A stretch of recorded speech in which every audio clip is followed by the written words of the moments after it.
If you're anything like I was, it seems like many other people appear to be growing their wealth while you're financially stuck, trying to find ways to break bad money habits and get financially ahead, especially with the outrageous cost of living. Here's how to do it. I have spent the last 25 years learning about personal finance and investing through my education, my degree in accounting, and always continual learning on top of that, but also in addition, through my 25 years of experience holding various accounting and financial positions in Canada. I am very passionate about personal finance and investing and love sharing every time I learn something new. I want to share some of the bad money habits that I had at one time, common bad money habits that I see a lot of other people have regarding personal finance, and also tips on how to break them and replace them with better money habits. By switching out these bad money habits for great money habits, you'll notice it's like compound interest in money. It exponentially increases your wealth over the years. The first bad money habit that I had is paying yourself at the end, paying yourself last after you've paid all your other expenses, and whatever is left over goes towards your savings and investments. I remember first reading about this in David Chilton's book, The Wealthy Barber. And then I remember reading it again in Robert Kiyosaki's book, Rich Dad, Poor Dad. So I figured there must be something to this. There's a reason why all these authors keep saying the same thing. I use this as a building block to start my financial journey. Robert talks about how there is two theories or schools of thought, two different types of people. The first person is the one that pays themselves last. They pay off all their other bills, expenses, and whatever's left over at the end of every paycheck or every month goes towards their savings and investments, just like I had done before in the past. The problem with this is that usually you'll find once you do this that you have no money left over for savings or investment. You have nothing left, you don't know where to get the money from, so you put it off another month and you'll say, oh, I guess I'll have to wait till next month to invest. And that turns into next month and the month after, and you see where I'm going with this. This is the poor dad mentality that Robert talks about. The rich dad mentality is setting aside 10% of your net income as soon as you receive your paycheck. Ideally, 20% would be best. You set 10 to 20% of your net income every paycheck aside and put it into the stock market, such as value or growth stocks, using such things as dollar cost averaging. And if you continue to do this routinely, you'll see your wealth, like I did, grow exponentially. It does take time, however, and I'm very familiar with what people are going through, particularly in Canada where I live. Inflation is through the roof. You have increase in the cost of food, housing, everything is going up.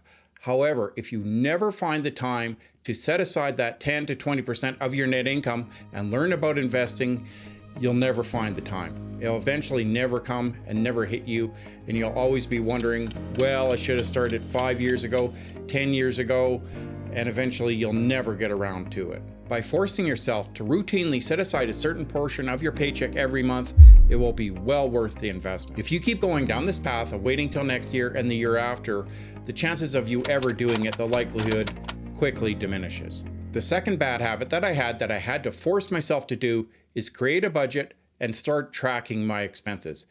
This is probably one of the most tedious, time-consuming things that most people hate and try to avoid at all costs. It makes me so mad! However, it is very fundamental that you do this. I cannot stress enough the importance of knowing what money is coming in and what money is going out of your paycheck and your expenses every month. The most common thing that most poor people say is what I said.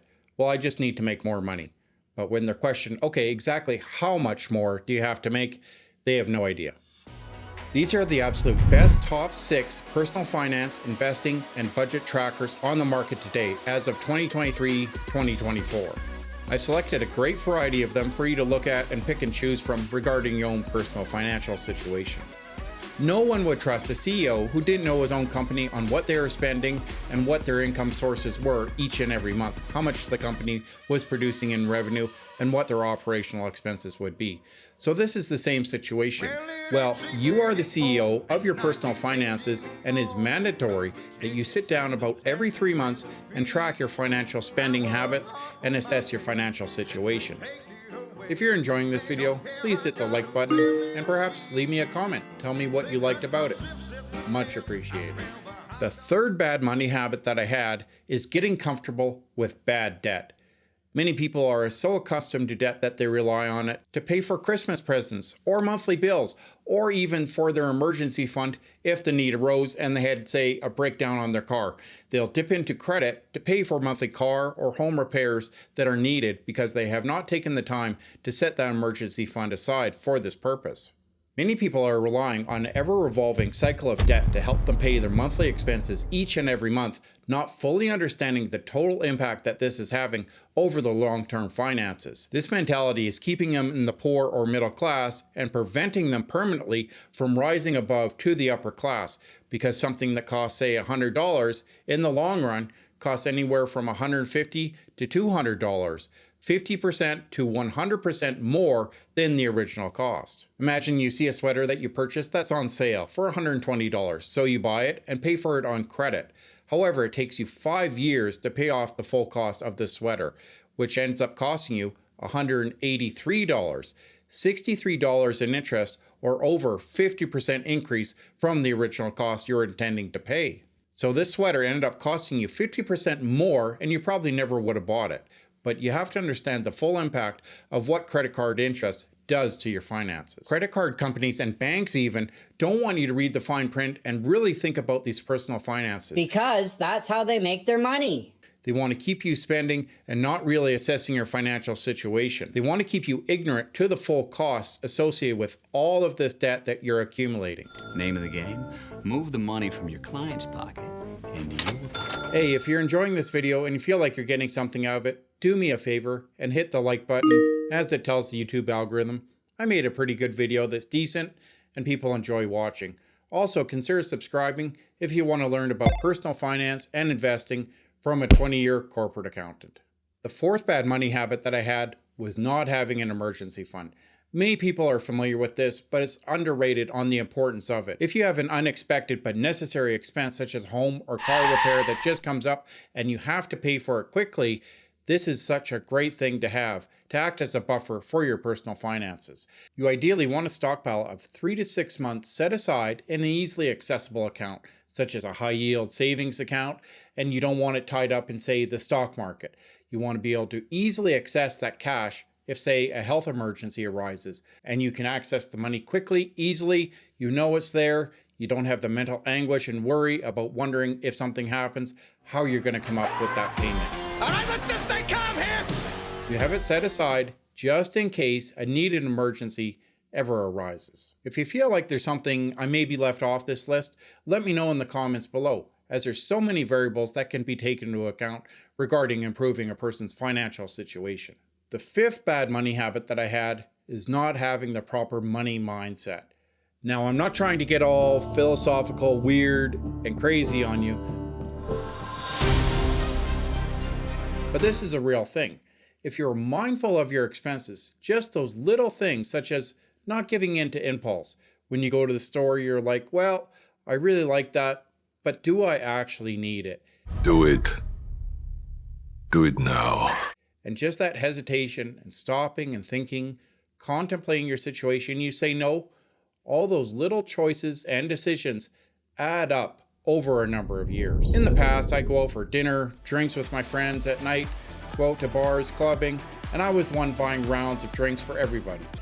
However, looking back on that, it was such a bad choice that I made.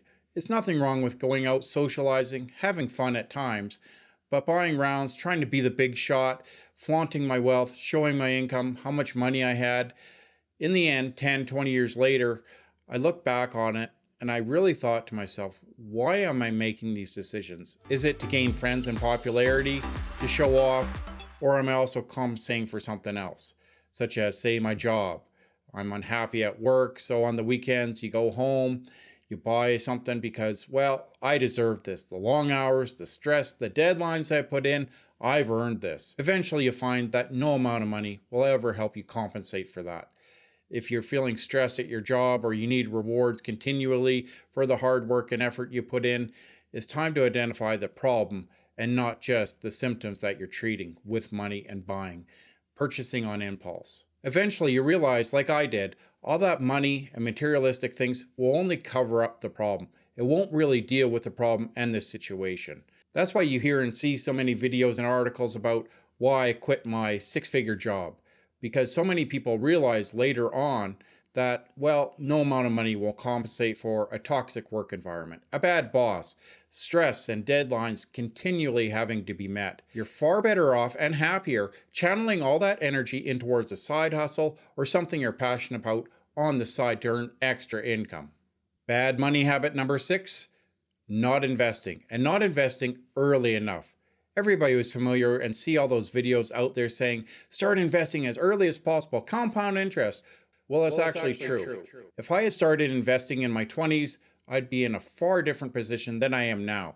However, the earlier you start, the better. Obviously, everybody knows that. But the important thing is to start now. The best time to invest, of course, was 20 years ago. The second best time is to start right now. If people just get a little bit more knowledgeable every day about investing, asset allocations, investing frameworks, and how they work, and just understanding finances more, you'll be miles ahead and you'll be amazed at the changes you see in yourself 10, 20 years down the road. You will eventually rank in a much higher percentile for your finances than other people. Gone are the days of taking all that excess money and stuffing in a mattress somewhere or locking it into a bank vault, earning a meager 1 to 2% interest. You want it out there, flowing, circulating, generating a healthy return for you and for your financial freedom and retirement. Bad money habit number 7, not tapping in and using strategies that the rich are implementing every day. As I just mentioned, a savings account will not make you rich because inflation is eating at that stagnant money, devaluing it every month. However, most people are not aware that there are several classes of assets that perform well in inflationary environments. These being 1, real estate, 2, commodities, 3, certain sector stocks, 4, inflation index bonds, 5, treasury inflation protected securities, TIPS, 6, mortgage-backed securities, 7, collateralized debt obligations through exchange-traded funds. Now that's a mouthful to say the least, and many people won't understand these terms if they're not everyday investors, and that's okay. But if you just implement 1 or 2 of these strategies or take up these investments, these can help you out during times of inflation. Number 8, not improving and upgrading your skills every year.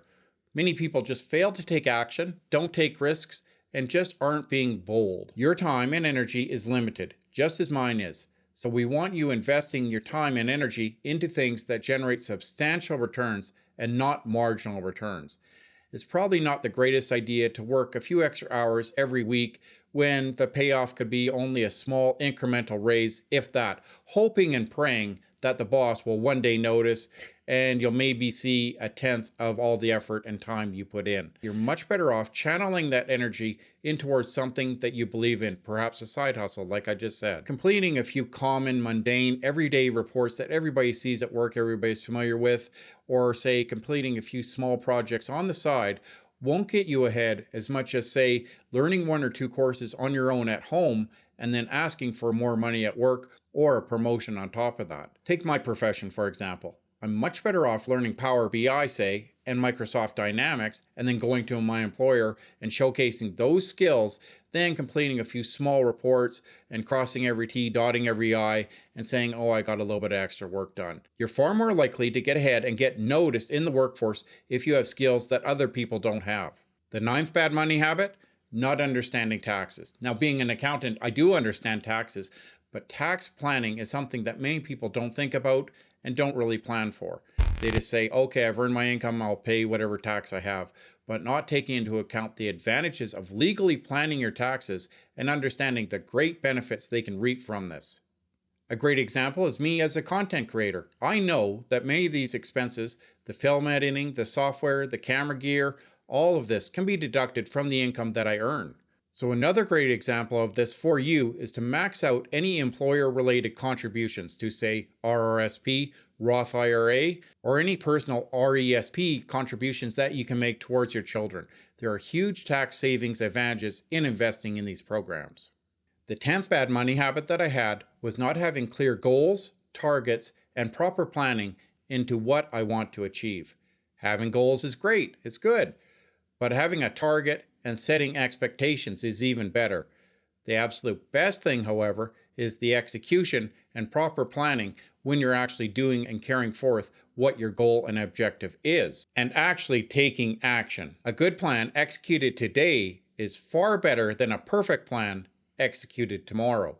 How many times do you think, okay, this is going to be perfect, I just have to wait until the right time, or this isn't quite right, I'm not going to look into this yet, or I've been meaning to get around to it, and 1 week turns into a month, turns into a year, and a decade later, none of those goals had been met. You miss 100% of the shots you never take. Wayne Gretzky. If you keep implementing little targets and setting goals and tweaking it every so often on what you want to achieve, you'll be amazed at the results you can accomplish within a few months. Then looking back 2-3 years down the road like I did, you'll be amazed at the wealth you've accumulated. The final thought I want to leave you with is find a mentor. Find somebody with similar interests, values that you can lean on. Maybe you can bounce stuff off each other and you can learn together.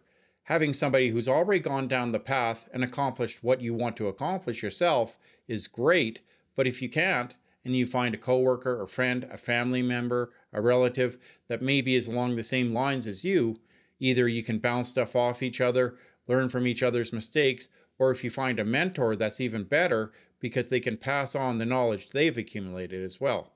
You find somebody who's interested in the same investments you are, has maybe the same level of risk tolerance you have, and so forth, someone you trust. This can be extremely beneficial in your finance journey. I also have more specific videos on the upcoming mortgage renewal for 2023-2024 that many people are going to face, how to bridge the gap between your current net income and that increase in your monthly mortgage payment when your term expires, questions that you'd want to ask your mortgage broker or specialist, and many tips and tricks that many people never think to ask or wonder about regarding your mortgage.